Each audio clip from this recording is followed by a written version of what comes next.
Mengejutkan, hari ini ada 3 berita terbaru dan terupdate tentang Kang Deddy Mulyadi. Silahkan simak baik-baik, inilah berita yang pertama. Ini pernyataan Deddy Mulyadi yang picu fraksi PDIP walk out saat sidang paripurna DPRD Jabar.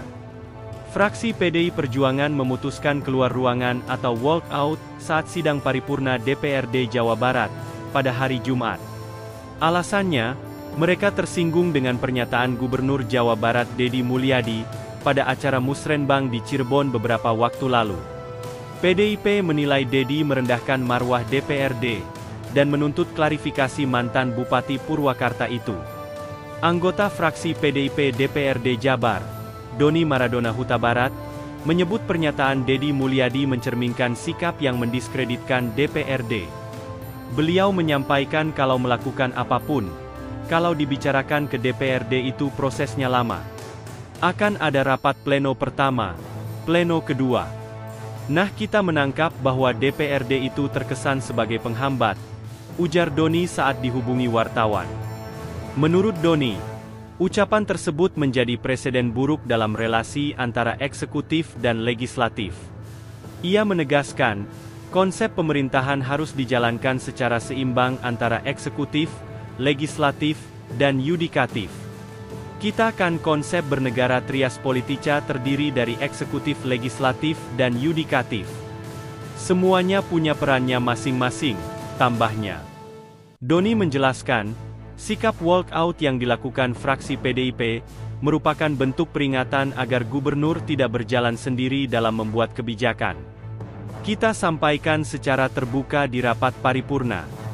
Bagaimanapun gubernur tidak bisa berjalan sendiri. Kalau gubernur anggap DPRD tidak penting ya sudah, jangan bahas apapun. Kita mau on the rule, ucapnya. Ia menambahkan bahwa seluruh anggota DPRD merupakan wakil rakyat yang memiliki mandat untuk menyampaikan aspirasi masyarakat. Kita ini perwakilan rakyat, kan dipilih sama rakyat. Tugas kita memperjuangkan aspirasi rakyat, ujar Doni. Di Cirebon, Deddy sempat menyinggung keberadaan DPR. Awalnya ia mengatakan bahwa programnya dalam memimpin Jawa Barat tidak melulu bergantung pada ketersediaan uang. Menurut Deddy, yang paling terpenting adalah apa yang menjadi programnya bisa terlaksana. Duit MAH nutur keun, duit mengikuti. Karena saya punya keyakinan memimpin tidak harus punya duit, kata Deddy. Deddy mengatakan, para raja zaman dulu tidak menyusun APBD.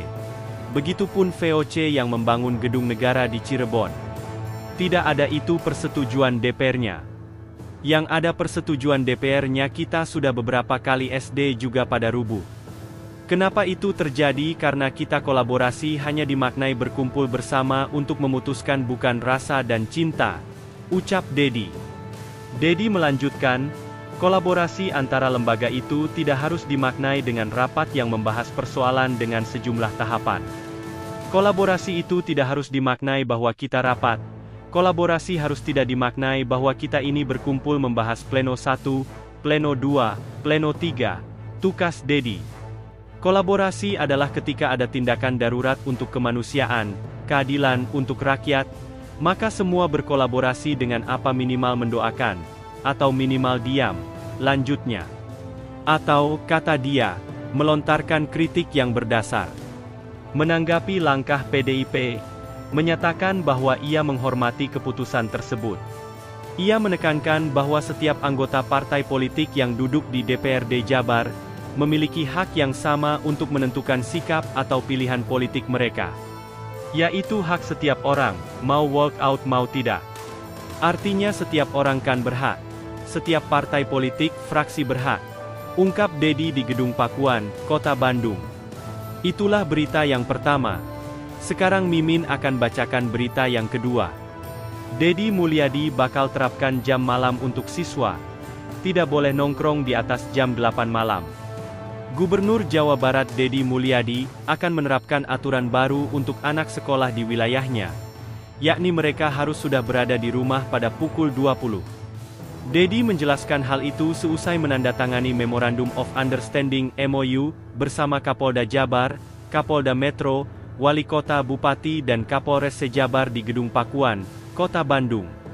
Ia menjelaskan, kedepannya akan memberlakukan jam malam, yakni anak-anak sekolah tidak boleh berada di luar rumah untuk nongkrong di atas jam 20 waktu Indonesia Barat. Kemudian pembersihan berbagai problem yang bisa merusak remaja. Narkoba, obat terlarang, minuman oplosan yang tersebar di mana-mana, dan pengetatan pengawasan anak sekolah, ucapnya. Jam tertentu mungkin saya akan berlakukan pada hari belajar, tidak boleh lagi nongkrong di atas jam 8 misalnya. Karena kan mereka harus di rumah, di luar godaannya terlalu banyak, ujarnya. Melalui kerjasama dengan Polri ini, ia berharap dapat mendorong anak-anak di Jawa Barat untuk tertib dan disiplin dalam berlalu lintas. Di bawah umur tidak boleh menggunakan kendaraan bermotor, kecuali jaraknya yang tidak bisa ditempuh dengan berjalan kaki, katanya. Menurutnya, kebijakan melarang siswa membawa kendaraan ke sekolah yang sudah memberikan dampak positif. Hari ini saya bersyukur, di berbagai tempat mengalami penurunan. Anak bersekolah dengan baik, tawuran mulai menurun, anak sudah senang berjalan kaki.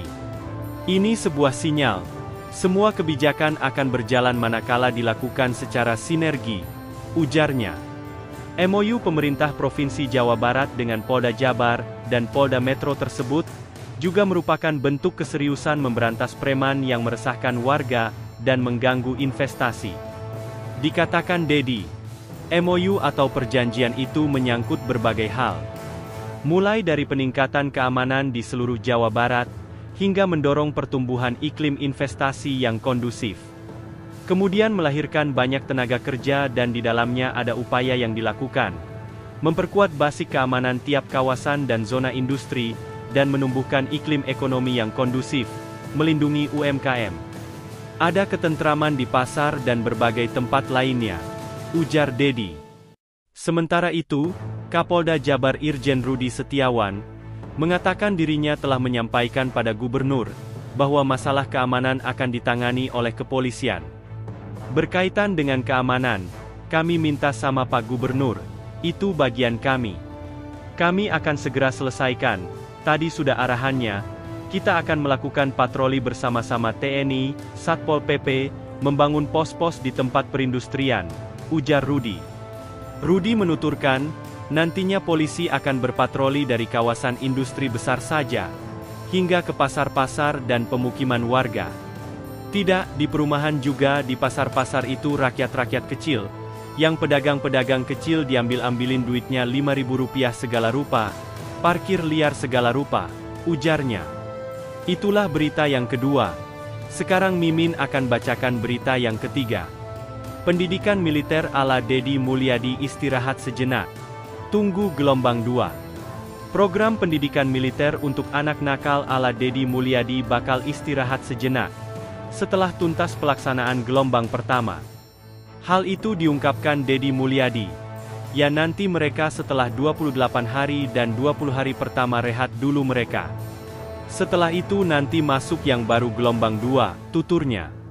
Dalam kesempatan itu, pihaknya juga menanggapi santai terkait temuan Komisi Perlindungan Anak Indonesia (KPAI), yakni terkait ancaman anak tidak akan naik kelas bagi anak yang menolak program pendidikan ke barak militer.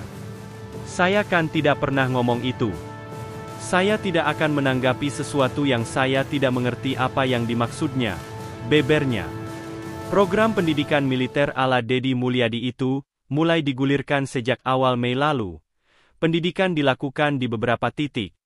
Di antaranya di Resimen Artileri Medan 1 Stira Yuda Purwakarta.